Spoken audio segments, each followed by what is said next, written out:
किसी शहर के रेलवे स्टेशन पर एक भिखारी रहता था। रोज वो ट्रेनों में भीख मांगकर अपना पेट भरता था। एक दिन उसकी नजर एक सूट बूट पहने लंबे आदमी पर पड़ी। उसने सोचा इससे जरूर अच्छे पैसे मिलेंगे।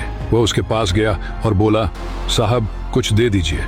लंबा आदमी मुस्कुराया और बोला, तुम हमेशा मांगते ही रहते हो, कभी किसी को कुछ देते भी हो? भिखारी शर्मा गया, साहब मैं तो भिखारी हूँ, देने के लिए मेरे पास क्या है?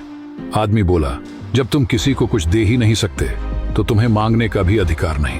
इस दुनिया में लेने देने का नियम चलता है, जब तक दोगे नहीं मिलेगा भी नहीं। और वह ट्रेन में बैठकर चला गया। उसकी बात भिखारी के दिल में तीर की तरह चुभ गई। 2 दिन तक वह यही सोचता रहा, शायद मुझे भी इसलिए कम मिलता है क्योंकि मैं किसी को बदले में कुछ नहीं देता। तीसरे दिन उसने स्टेशन पर खूबसूरत फूल खिलते देखे।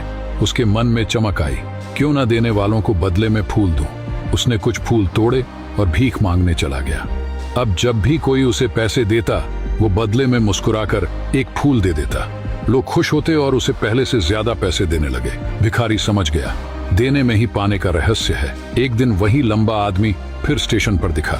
भिखारी दौड़कर गया, साहब आज मेरे पास आपको देने के लिए फूल है, आप मुझे पैसे दीजिए, बदले में मैं आपको फूल दूंगा। आदमी मुस्कुराया, वाह अब तुम भी एक व्यापारी बन गए। भिखारी की सोच बदल चुकी थी। अगले दिन से वह स्टेशन पर नहीं दिखा। 6 महीने बाद वही स्टेशन 2 सूट बूट पहने व्यक्ति आपस में मिले।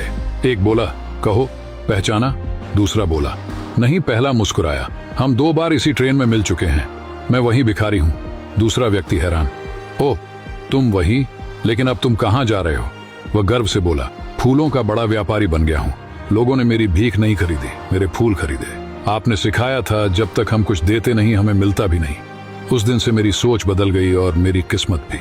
दोनों मुस्कुराए और आगे बढ़ गए। इस कहानी की सीख, सफलता हमारी सोच में छुपी होती है। तुम खुद को जैसा मानते हो जिंदगी भी तुम्हें वैसा ही बना देती है। इसलिए खुद पर भरोसा रखो और देने की आदत डालो, किस्मत खुद बदल जाएगी।